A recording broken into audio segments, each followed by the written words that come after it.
Halo, ikaze kuri Madrine Mando. Ndabiyegereje. Ndabashubuje mu izina rya Yesu Kristo, umwami wacu n'umukiza. Ndaje n'akandi gace. Hanyuma ndacyabashimira gukomeza kubana nanjye. Mukomeje kunyereka urukundo kandi nukuri mukomeze zino nkuru mujye muzisangiza abandi. Ntabwo wamenya umuntu wakwisanga muri ubu buhamya, ntiwamenya wari ukeneye kubwumva. Hari umuntu wari ukeneye revelation runaka, Imana isubiza no mu buryo butandukanye. Hari igihe ufite akantu kagucanze ukumva ubuhamya bw'umuntu akavuga akantu ukumva mu by'ukuri ni igisobanuro cy'ikibazo wibazaga mu gihe kirekire. So ntiwamenye zino nkuru mujye muzisangiza abandi. Abasubscriber banjye, I love you so much. Kandi niba ari ubwa mbere uje hano utarasubscribinga, ni ukuri subscribe kugira ngo ujye uba umwe mubabona inkuru bwa mbere, mubabona notification ko dushyizeho video. Amahoro y'Imana bane namwe. Ndatekereza ko bitewe naho buri muntu atuye, abamwe mwageze mu ijoro, abandi bageze mu wundi munsi. Turimo kwinjira muri weekend, hano saa 8 zirageze. Ngira ngo naze kujya muri weekend ntazanya kandi gace kuko banzagaruka ku wa mbere. Birangora kubona ahantu hatuje ndi kumwe n'abakozi b'Imana hano mu rugo. So nzirikana amasaha bari bize mu mashuri. Video yashize nababwiye uburyo byancangisha irashika. Uyu munsi ndashaka kubabwira ku kuntu kugira inshuti nziza ari ibintu by'ingirakamaro. Mana yanjye, inshuti nziza zikwikorerera umutwaro aho utari. Inshuti zifata ikibazo cyawe zikakigira icyabo. Ni ukuri aba ari inshuti nziza, aba ari umuntu kwitaho muri ubwo buryo, aba ari umuntu w'ingirakamaro, aba ari umuntu w'inyangamugayo. Abamwe benshi turacyari kumwe, hari n'abandi waratakaje contact n'abantu mu buzima. Hari n'abantu baba mu buzima bwawe igihe runaka kuko Imana yabashyizeho kugira ngo igiraho ikunyuza, igihe cyabo cyarangira bakagenda. Ibyo nabyo narabimenye, byajyaga bimvuna ntarabimenya. Ngewe iyo nkunze umuntu ari mu buzima bwanjye ari inshuti, numva twagumana mpaka mirere na mirere. Ariko naje kumenya ko hari igihe kigera hakaba abantu bava mu buzima bwawe atari uko wabaye mubi. Ubumwe narakurikiranaga nkabwa se uyu muntu naba naramukomerekeje, si umuntu naba kugira ngo nshakishe impamvu, menye impamvu umuntu yavuye mu buzima bwanjye, nkasanga nta n'impamvu ihari. So nza kumenya ko rero hari abantu Imana ishyira mu buzima bwawe for a purpose, ku gihe runaka, kubera ko ugiye kubakenera mu bintu runaka. So abo mugomba gukomezanya bo baba bagihari, murakomeza mugakomezanya. Mboneraho no kuvuga ngo umuntu wese Mana wahagararanye nanjye icyo gihe, Imana yo mu ijuru iguhe umugisha. I am grateful. Ibyo byose byarimo kuba turaye shirashika. Ku wa kabiri ku mugoroba, ku wa gatatu turiyo, ku wa kane hari ababyeyi, abamama bikoreye umutwaro wo kunsengeshereza. Aho bageze hose basenga, ngira ngo ahari icyumba hose bagerayo bagapfukama bati dufite umuntu urwaje umwana rwose, dukeneye rwose amasengesho. Muri uko kugenda rero bamfukamira ahantu hose, Imana yavuganye nabo. Navuga ko ari naho namenyeye ikibazo kiri cya kindi nifuje kumenya nkiri muri bya bitaro. Cya kindi nifuje kumenya nkiri muri bya bitaro, kumenya ngo umwana arwaye iki, ikibazo ni ikihe. Imana rero yavuganye nabo muri uko kugenda bamfukamira ahantu hose bajyaga. Nza kumenya ikibazo umwana afite kuko nk'uko umutima wanjye wabitekerezaga niko byari bimeze. Burya hari aho ugera ubwenge bugakanguka ugatangira kwegeranya utuntu ukumva arata nawe ukumva ibintu urimo kubona ntago bisobanutse. Uko rero Imana yavuganye nabo uko bagiye baca hirya basenga bamfukamira ahantu hose negeranya ibintu. Muri make menya ko umwana ikibazo afite kiri spiritual atari uburwayi busanzwe. Kandi ubwo ndababwira ko twari tugeze ubwo twaringira mu wa gatatu nabimenye ku wa gatatu umwana ubwo yamaze kubyimba. Yarabyimba yari ataramwimiza cyane amaso agishobora guhumura gatari ko amaze kubyimba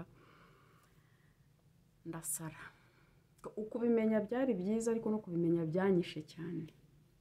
Ndasara ndibuka narazamutse nsohoka ku irembo shirashika riri kuri ku muhanda kuri kaburimbo nzamuka nkuzamuka Sheraton ndagenda ndahagarara nari mfite telefone sinzi umuntu nari ngiye guhamagara pasiteri wanjye kumubwira inkuru mbi mbonye. Noneho hariho igikuta hariho urupango ndahagarara ndicara. Hari umuntu twakoranaga mbere nkiri n'umukobwa ntarashaka arahansanga nawe araza ahansanze nasaga nk'umuntu mu mutwe hari hateye ukuntu numvaga mu by'ukuri ntazi ahantu mpagaze. Nari mfite kwiheba guteye ukuntu numva kandi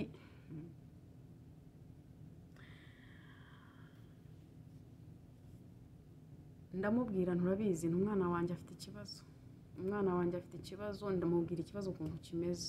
Harambwira ati ibyo bintu ndabizi. Arambwira ati ndabizi ati nanjye napfushije umugore amarabiranya umugore wanjye byagenze uko umugore wanjye baramuroze atarapfa asigira uruhinja ati n'ubu ni ibintu birebire. Urumva nyine tubaye abantu babiri bahuje ibibazo by'abuza. Ndamubwira mperuka twicara aho hari undi muntu waje twasenganaga araza mubona angeraho amukuboko ndamusuhuza arahahagarara ariko amagambo yambwiye sinyibuka ko mu by'ukuri ubwenge bwanjye ntago numvaga budahari. Nicara ahantu uwo mu mugabo sinzi n'igihe yagendeye ntago nakubwira ngo twatandukanye gute. Nicaye ndamubwira nje guhamagara nyuma hakabaye mfata telefone mpamagara pasiteri wanjye ndamubwira nyine yarambwira ati iki ni igihe cyo kwambara imbaraga tugasenga tugatabaza Imana. Icyiza nuko umenye ukuntu ikibazo gihari ishakemo imbaraga igira gutya na gutya mbe nyine nk'umubyeyi ampereza guidance y'ukuntu tugiye gusenga n'ukuntu tugiye guhangana n'ikibazo ukuntu kimeze twambaza ijuru kugira ngo rintabarire umwana. Nza kuhamanuka ndahava ibyo nagiye gukora uko yambwiye gutangira gusenga gukorera umwana ngenda ngiye gushyira mu bikorwa. Ubwo bwari ku wa gatatu. Ku wa kane yarambwiye ati uyu munsi ndaza umwana musengere ku mugoroba. Amasaha yo gusura rero agera amaze kuhagera ntibamwemerera kwinjira kumusengera.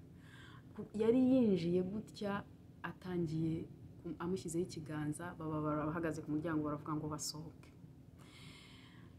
Kandi urumva nari mu emergency niho batangiriraga. Ariko yaramubonye arira amarira. Umwana ubwo yaramaze kubyimba mu by'ukuri abantu baramurebaga abantu baransuraga bagasohoka barira nkavuga saba abantu bari mu biki gihe nabaga ntabyumva. Urumva ubwenge bwanjye bari bufite ukuntu bwa freezinze. Pasiteri araje aramusengeye arambwira ati yamusengeye gatoya barabasohora yari ari kumwe na madamu. Arambwira ati rero Imana iraduha ikimenyetso. Baragenda mu by'ukuri kuwa kane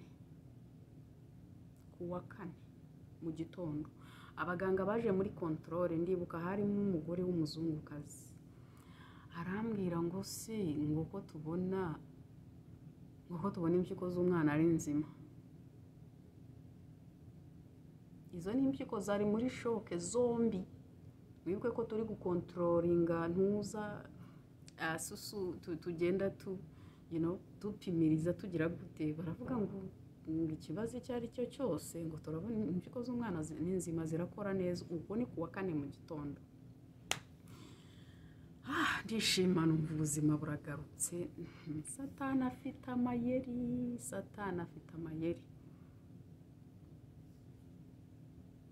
Sinishimye. Pasiteri simuhamagaye. Pasiteri, Imana iduhaye ikimenyetso uvuze ko impyiko z'umwana ari nzima zirimo gukora neza mu gitondo saa 2.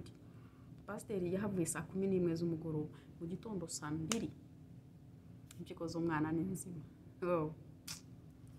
Satani yarigaragambije. Abansuye uwo munsi saa 7 z'amanywa bahuye nanjye ku irembo, umwana tumusunika ku kagare twirukanka muri radiyo n'ahandi hose. Yasubiye inyuma kurusha uko yari ameze.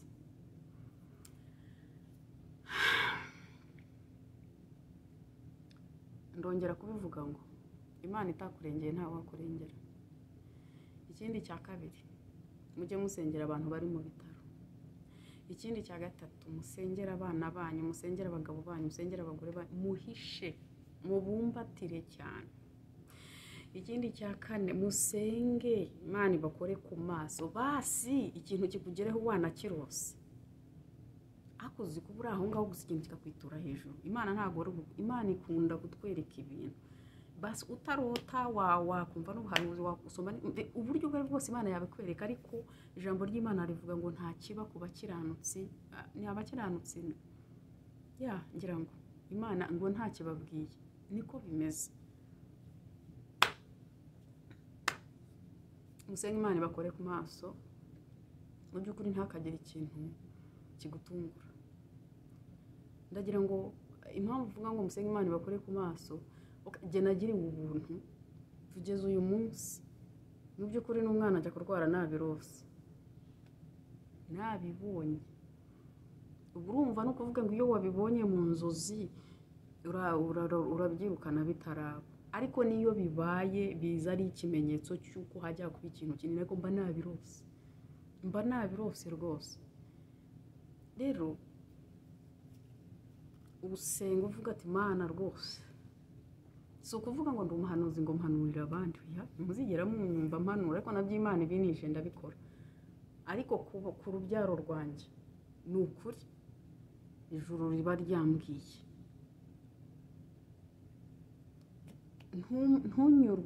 Ntunyurwe no kuba umukristo gusa no kubasengera. Gerageza usaba Imana no kubibona, kubimenya, ntihakagire ikintu kigutungura. Narwaje umwana igihe kirekire. Urumva hari urugendo no kuva nyuma y'ibitaro rwabaye urugendo. Ntimugire ngo tugiye gusohoka mu bitaro dusoze, oya, yabaye inzira ndende kubera ko ibyamuruhije byamaze igihe. Ndangaye nambaye masike ku maso ndaho ngaho. Imana yo mu gihugu cyo mu ijuru ibantera umugisha. Nimusenge Mana, ndongera kubivuga ngo ni mwimana imiryango yanyu. Buriya pasiteri wawe nta bubasha afite ku rubyaro rwawe busumba wowe. Ni wowe wa mbere ufite autorite kubera ko Imana yabazanye muri iyi si inyuze muri wowe. Ibyo narabimenye, nababwiye ko nabimenye, nabyo nzabibabwira ningera kuri icyo gihe, kuko uyu ni umwana wa mbere ndimo kuvuga. Mfite ubundi buhamya bwa nyuma yo kuva muri Afurika nkaza muri Amerika. Mfite ubuhamya bwo guheraho umugabo yapfiriye kugeza uyu munsi, naho harimo urugendo rw'uwundi mwana. So nimvuga ngo musenge, nuko nabaye muri experience, ndazi ukuntu bivuna kuhangana n'ibintu byabaye utabyitayeho cyangwa utabimenye. Imana yo mu ijuru bampera umugisha. Ni ukuri kandi no nkuru mujye muzisangiza abandi. zino nkuru mujye muzisangiza abandi. Hari impamvu wowe wumva no magambo, nugira icyo ukuramo jya uzirikana no kugira ngo hagire undi muntu wumva ino nkuru ntago wamenya. Imana yo mu ijuru ibampera umugisha.